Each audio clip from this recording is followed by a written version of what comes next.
The morning my car vanished started like any other. The sun was barely up, the neighborhood still quiet, and I stepped outside with a mug of coffee, already half thinking about my to-do list for the day. For a split second, my brain refused to process what my eyes were seeing. The driveway looked wrong, empty, clean in a way it never was. No car, no broken glass, no note on the door, just an orange warning sticker stuck crookedly on the concrete like a final insult. I stood there longer than I should have, staring, replaying the last 24 hours in my head. I knew exactly where I'd parked. I always did. Same spot, same position, same habit.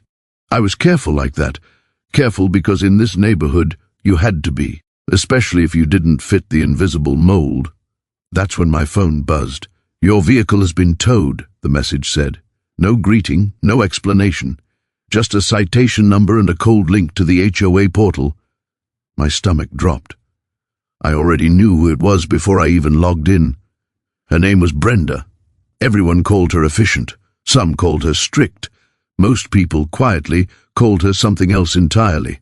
She was the HOA president of Willowbrook Heights, a woman who seemed to treat the neighborhood like her personal kingdom. Perfect lawns, identical mailboxes, smiles that never reached her eyes. From the first week I moved in, Brenda had a problem with me. She introduced herself before I'd even finished unloading boxes. Clipboard tucked into her arm, tight smile, eyes scanning my truck like it was evidence at a crime scene. "You're aware of the vehicle guidelines, right?" she'd asked. I nodded. I'd read them twice before moving in. Color restrictions, parking rules, no commercial signage, no abandoned vehicles. My truck met every requirement. It always had. Still, she lingered, asked where I worked, how long I planned to stay, whether I'd considered downsizing to something more appropriate. I didn't argue. I never do. Years of discipline will do that to you. You learn quickly that reacting emotionally gives people like her exactly what they want. So when I clicked the HOA link and read the justification for the tow, I felt something colder than anger. Vehicle deemed an eyesore, in violation of community aesthetic standards. No warning, no prior notice, no hearing, just gone. I called the towing company. They confirmed it, authorized by the HOA president herself. No discussion, no appeal. The fee was steep, embarrassingly steep. As if the humiliation wasn't enough, I paid it. Drove to the impound lot, signed the paperwork, listened to a bored attendant explain my violation like I was a child who'd colored outside the lines. On the drive home, I passed at least 3 other houses with vehicles parked exactly like mine. Same size, same color. One even had a cracked taillight. None of them had orange stickers. None of them were missing. That's when something clicked. This wasn't about rules. It never had been. Back at home, my wife tried to hide how shaken she was. My daughter asked why the car was gone. I told her it was a mistake. Because what else do you say to a kid when adults abuse power? But that night, after the house went quiet, I sat at the kitchen table with my laptop open and started reading. Every HOA notice I'd ever received, every email, every timestamp, every clause in the bylaws. I highlighted language, compared versions, took screenshots. Patterns began to form. Warnings always addressed to the same households. Always vague language. Always subjective terms like aesthetic and community image. Terms that meant nothing and everything at the same time. I remembered something an old mentor once told me. Rules don't reveal intent. Enforcement does. So I went outside the next morning and walked the block. Slowly, deliberately. I counted vehicles, took notes, checked plates, documented violations identical to the one I'd been accused of. I didn't confront anyone. I didn't accuse. I just observed. By the end of the walk, my hands were shaking, not from fear but from clarity. The rules weren't being applied evenly, not even close. And I wasn't the only one. Over the next few days, neighbors started stopping me quietly. Conversations always started the same way. A glance around, a lowered voice. "She did that to you too?" A minivan towed for being out of place. A work truck fined repeatedly. A warning for trash bins left out 30 minutes too long. Only on certain streets, certain houses. The same theme came up again and again. People who looked like Brenda, untouched. People who didn't. Watched, targeted, pressured. Nobody wanted to be the one to say it out loud, because saying it meant admitting the problem was bigger than a bad HOA president. It meant the system itself was broken, and systems don't like being questioned. I could have let it go, paid the fee, parked somewhere else, blended in. But something about the way Brenda had done it, so casually, so confidently, told me this wouldn't be the last time. It was a test, a message, and if I stayed quiet, she'd win. So instead of reacting, I prepared. I requested HOA enforcement logs, cited state transparency laws, asked for vehicle violation records for the past 2 years, dates, addresses, outcomes. The response took longer than it should have. That told me plenty. When the documents finally arrived, they were incomplete, redacted, disorganized, which told me even more, because people who have nothing to hide don't act like that. I printed everything, spread it across the table, color-coded violations, matched addresses to photos I'd taken, cross-checked warnings against fines. By midnight, the truth was undeniable. This wasn't random. It was selective, and it was only the beginning, because buried in the paperwork, almost as an afterthought, was a designation code I hadn't noticed before, one tied not to parking, but to the property itself, a code that didn't belong there, a code that would change everything. But at that moment, standing alone in my kitchen with the evidence laid out in front of me, I realized something far more important. Brenda hadn't just towed my car, she'd made a mistake, and she was about to learn what happens when you try to bully someone who knows how to follow rules better than you ever will. The next morning, I didn't start with anger. I started with routine. Same coffee, same quiet, same slow walk outside as if nothing had changed. That was important. People like Brenda watched for reactions. They fed on them. I checked the driveway again, half expecting the car to be gone a second time just to make a point. It wasn't. That alone told me something. Whatever authority she thought she had, she was testing limits, not enforcing laws. I drove the long way out of the neighborhood on purpose. Every street, every cul-de-sac. I wasn't sightseeing, I was studying. I noticed details most people didn't bother with anymore. Trucks parked overnight, vans with ladders, cars half covered with tarps, vehicles that violated the same rules she'd used against me, some of them far more obvious. None had warning stickers, none had citations taped to doors. I parked, took photos, and wrote down addresses. Not because I planned to report anyone, but because I wanted facts. Pure, boring, undeniable facts. When I got home, I opened the HOA portal again. This time, I didn't skim. I read enforcement language word by word. Phrases jumped out at me. At the discretion of the board, subjective assessment, community standards. Those weren't rules. They were loopholes. By midweek, the enforcement logs I'd requested earlier came through in a second batch, still messy, still incomplete. But this time, there was enough to see the shape of things. Out of dozens of vehicle-related notices over the past year, the same names appeared again and again. Same streets, same clusters. I cross-referenced them with county records, ownership details, rental status, move-in dates. A pattern emerged so clearly it was uncomfortable. The violations weren't spread evenly. They weren't even close. I tried to talk myself out of what I was seeing. Nobody wants to believe their neighborhood is built on something rotten, but numbers don't lie, and these numbers were loud.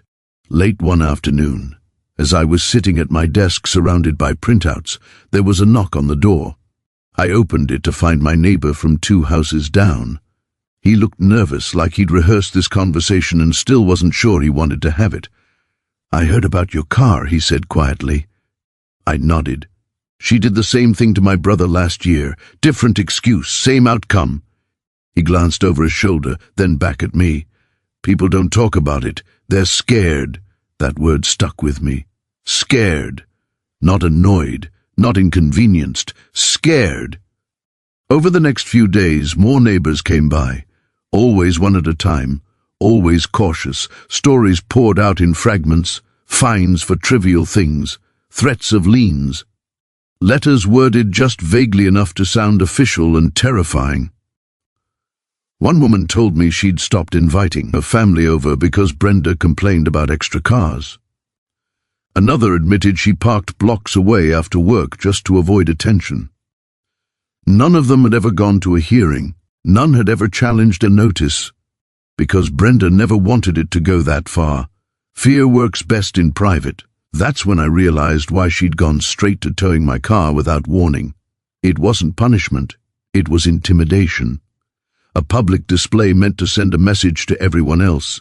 Don't resist. I didn't tell anyone yet what I was finding. I kept listening, taking notes, building a timeline.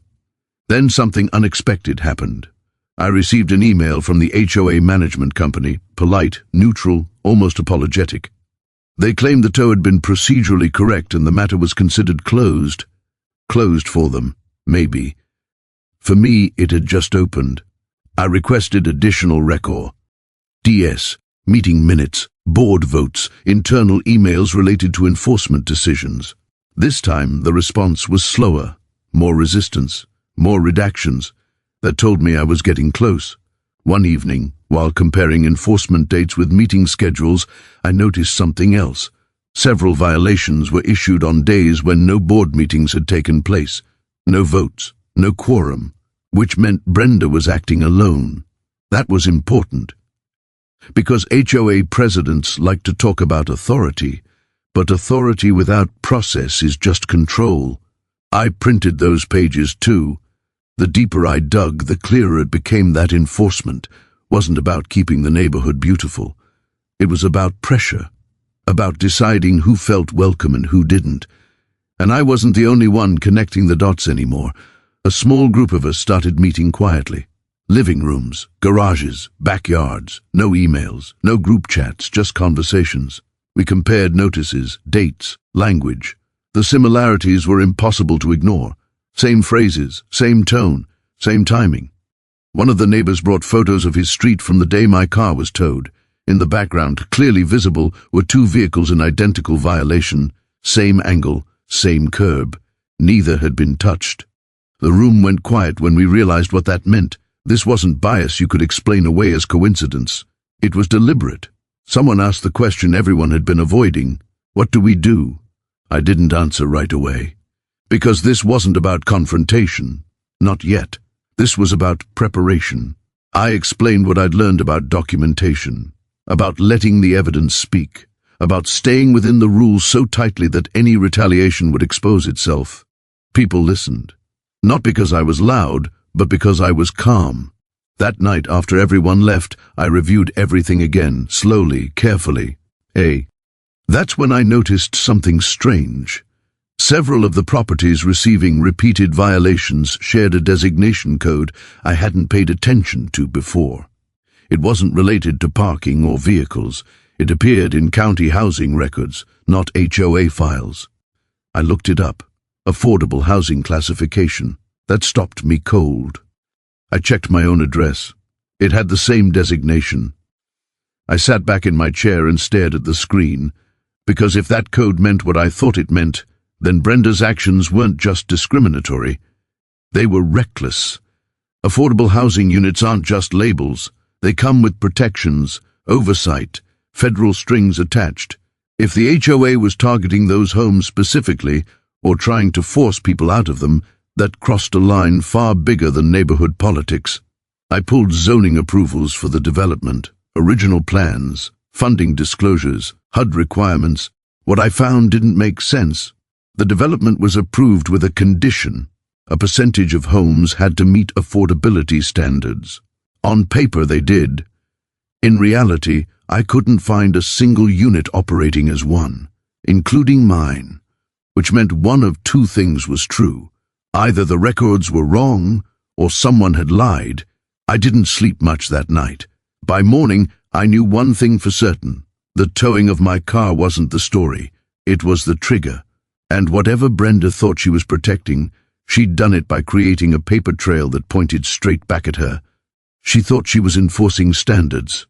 What she'd really done was expose a system that couldn't survive daylight, and I was done keeping the lights off. Once I realized what that designation code meant, everything slowed down in my head. Not because I was confused, but because I understood the weight of it. Affordable housing classifications aren't casual labels someone adds by mistake. They're tied to funding, approvals, and oversight that reach far beyond a neighborhood HOA. I opened a new folder on my laptop and started over from scratch. This time, I didn't look at enforcement. I looked at the land itself, county zoning maps, development applications, planning commission meeting notes from years before any of us had moved in. The deeper I went, the clearer the story became. Willowbrook Heights hadn't just been another suburban project. It had been approved under a mixed-income development agreement, 15% affordable housing. That was the requirement. It was written plainly, repeated in multiple documents, mentioned in public hearings, a condition of approval, not a suggestion. I counted the homes in the development, did the math twice, then 3 times. The number of affordable units required wasn't small, yet no one I'd spoken to had ever heard of them. That alone was alarming. I pulled tax assessment records next. Affordable units are usually assessed differently. Sometimes they're flagged. Sometimes they carry deed restrictions. Sometimes they show income caps. I found none of that, except for one thing.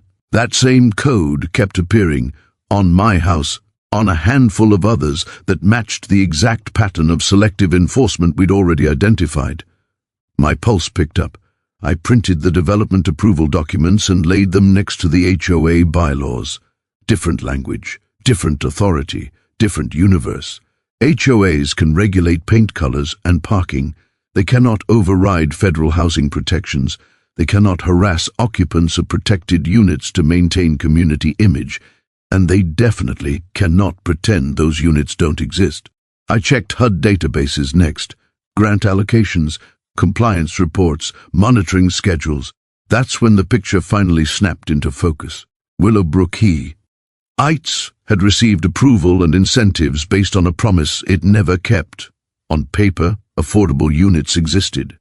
In reality, they had been quietly converted, reassigned, or ignored. And the people living in them were being pressured out. My hands were steady, but my chest felt tight. Because this wasn't just discrimination anymore. It wasn't even just fraud. It was coordinated. If those units were vacated, reclassified, or sold off quietly, the development could erase its obligations without triggering review. All it needed was turnover. And intimidation creates turnover. I understood now why Brenda targeted certain homes so aggressively. Why enforcement language was vague. Why fear was the tool of choice. She wasn't just protecting aesthetics, she was clearing inventory. I leaned back and stared at the ceiling, letting the implications settle. If this was true, then every letter, every fine, every toe wasn't just abuse of power, it was evidence. But evidence only matters if it's handled correctly. That's when I made the call.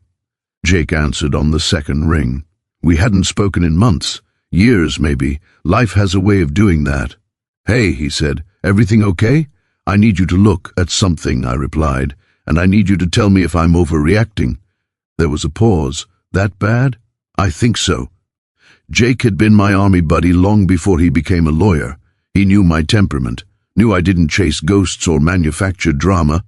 I emailed him the documents, all of them, zoning approvals, enforcement logs, housing codes, my notes.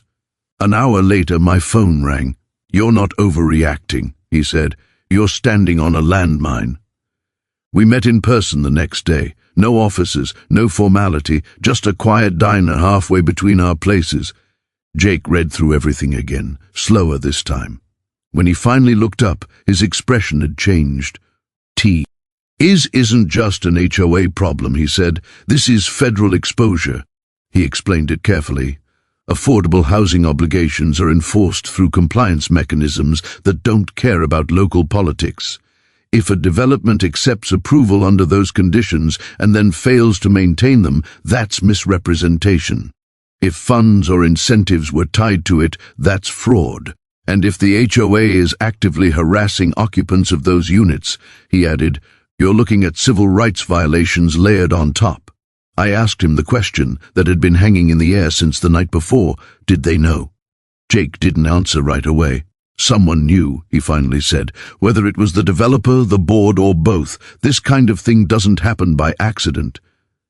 That was the moment the story shifted again. Up until then, I'd been reacting, documenting, protecting myself and my neighbors. Now I understood something crucial. We weren't defending, we were holding leverage. Jake cautioned me against doing anything rash. No confrontations, no threats, no dramatic gestures. Let the record grow, he said. The more disciplined you are, the worse it gets for them. So that's what I did. I filed additional public records requests, not just HOA documents, but city correspondence, emails between the developer and planning officials, compliance certifications. Each request was polite, precise, impossible to dismiss as harassment, and each response raised new questions. Documents referenced units that didn't exist. Compliance reports lacked site visits. Some forms were signed but never filed properly. The paper trail wasn't just thin, it was sloppy, which told me something else. No one thought anyone would ever look. In the meantime, enforcement against certain homes increased. New warnings, new fines, subtle pressure. Brenda was getting nervous. She didn't know what I knew yet, but she could feel something shifting. Power always senses resistance, even when it can't name it. One afternoon I found another notice taped to my door. Different wording, different excuse. I photographed it, logged it, filed it away. That night, I updated the others quietly, just enough to keep everyone steady. Don't react, I told them. This is exactly what they do when they're exposed. Fear thrives in silence. Documentation thrives in daylight. A week later, Jake called me with news. HUD just acknowledged receipt of an inquiry, he said. I didn't ask who sent it. I didn't need to. Once federal oversight enters the picture, timelines change. So do behaviors. Brenda started sending emails instead of posting notices. Carefully worded, less aggressive, more procedural. Too late, because every message was now another thread in a tapestry she couldn't unravel. I walked the neighborhood again one evening, slower this time. Not to look for violations, but to look at people, families, kids riding bikes, neighbors who'd spent months trying not to be noticed. This place hadn't been built to exclude them. It had been turned against them, and that mattered. Jake and I talked strategy late into the night, not about revenge, not about humiliation, about exposure, about forcing the truth into places where it couldn't be buried. Here's the thing, Jake said. Once this goes public, they'll panic. They'll overcorrect. They'll make mistakes. What kind of mistakes, I asked. The kind that end careers. I didn't smile. I didn't celebrate. I just nodded. Because I wasn't interested in winning an argument. I was interested in ending a pattern. The next morning, I woke up to an email from the HOA announcing a special board review of enforcement policies. Transparency, fairness, community trust. The language was almost comical. Brenda was repositioning. That confirmed everything. I forwarded the email to Jake with a single line. They know, he replied almost immediately. Good, now we wait. But waiting didn't mean doing nothing. It meant preparing for the moment when pressure would force them to reveal themselves. And pressure was coming. Because when institutions are built on silence and assumption, all it takes is one person willing to read the fine print to bring the whole thing into question. Brenda had believed rules were weapons. She hadn't realized they were mirrors, and the reflection she was about to see wasn't going to be kind. By the time the HOA announced its so-called special board review, the mood in the neighborhood had changed. Not loudly, not visibly, but in a way you could feel if you paid attention. People made eye contact again. Conversations lasted a little longer. Doors that used to close quickly stayed open.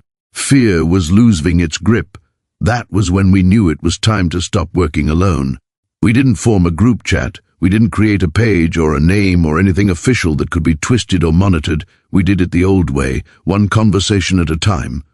Kitchen tables, garages with the door halfway down, long walks where phones stayed in pockets. Everyone brought something different.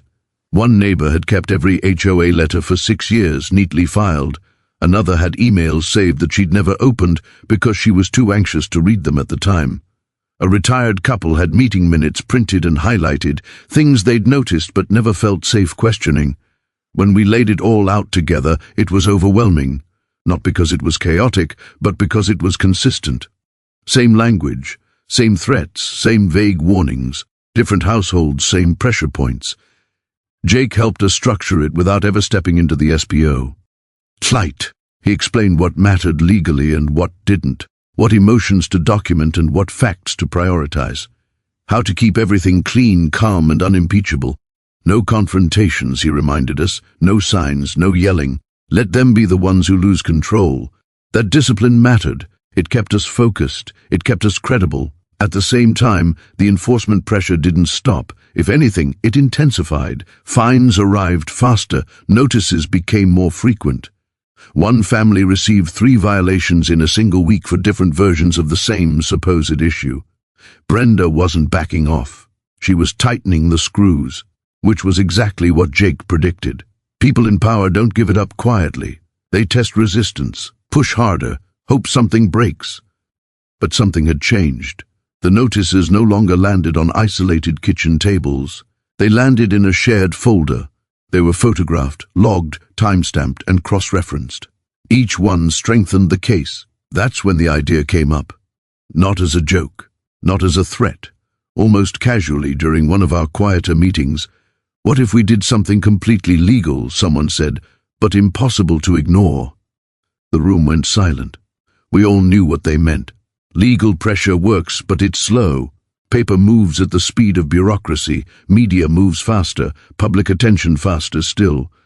Jake had warned us not to rush into spectacle. But he'd also said something else. Symbolic actions are powerful when they expose absurdity. That line stuck with me. We started brainstorming carefully. Not protests, not blockades, not anything that could be spun as harassment or disruption. Just presence. Something undeniable. Something that followed the rules so precisely it made the rules look ridiculous. I went home that night and started researching private property vehicle regulations. Height limits, zoning allowances, temporary structures, oversized vehicle permits. Every statute I could find. That's when I remembered something from my past life, something most people never think about once it's decommissioned. Military surplus, specifically decommissioned armored vehicles. They aren't weapons. They don't function. They're often privately owned, used for museums, parades, or film productions. And under the right circumstances, they're completely legal to transport and park. The more I looked into it, the more surreal it became.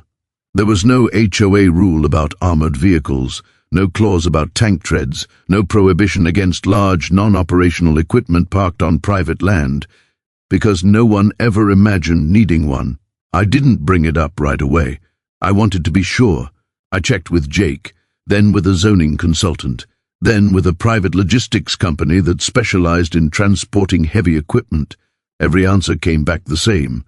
If it's non-operational, if it's legally transported, if it's parked on private property with owner permission, there's nothing they can do. When I finally told the group, the reactions were mixed. Some laughed nervously, some stared at me like I'd lost my mind. One woman asked the question everyone was thinking, "Are you serious?" "I'm precise," I said. "There's a difference." We talked through the risks, optics, safety, neighbors who weren't involved, emergency access, media interpretation. We planned for all of it. If we did this, it wouldn't be aggressive, it wouldn't be threatening, it wouldn't even be loud, it would be calm, absurdly calm. The goal wasn't to block people in, it was to show, in the most visual way possible, how fragile arbitrary authority becomes when it collides with its own rulebook. The tank wouldn't be on the street. It would be on my property. Visible, impos. Able to miss. Completely legal. Once everyone understood that, something shifted again. Not excitement, resolve. This wasn't about embarrassing Brenda. It was about forcing accountability into the open. We set rules for ourselves, strict ones. No taunting, no insults, No engagement with provocation. Everything recorded. Everything calm. If anyone crossed a line, we stopped. In the days that followed, Brenda seemed to sense something was coming. Her emails multiplied. New clarifications of rules appeared on the HOA site. Emergency meetings were announced, then postponed, then rescheduled. She was scrambling. I received a notice asking me to confirm the intended use of my driveway. I confirmed it. Private property, lawful use. I wrote back. Nothing more. Behind the scenes, logistics moved forward. Permits secured. Transport scheduled. Insurance confirmed. The company I worked with had done this before, though never in a residential neighborhood. They asked if I was sure. I was. The night before the delivery, I barely slept. Not because I was nervous, but because I knew what this represented. Once it happened, there was no going back to quiet compliance. But silence had never protected anyone here. Early the next morning, low rumbling echoed through the neighborhood. Not loud, just deep, like distant thunder. People stepped outside. Phones came out.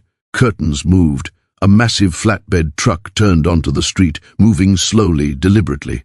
Perfectly legal, perfectly permitted. Brenda wasn't outside yet. The tank came into view, weathered and unmistakable. A piece of history stripped of function, reduced to symbol. As it was carefully unloaded onto my property, no one spoke. Not because they were afraid, but because there was nothing to say. The absurdity spoke for itself. Within minutes, my phone started buzzing. Messages, missed calls, emails from the HOA marked urgent. I didn't respond.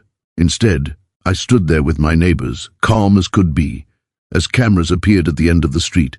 Not ours. Local media. Someone had tipped them off. By the time Brenda finally came running out of her house, clipboard in hand, face flushed, the story was already bigger than her. She stopped short when she saw it. Her mouth opened, then closed.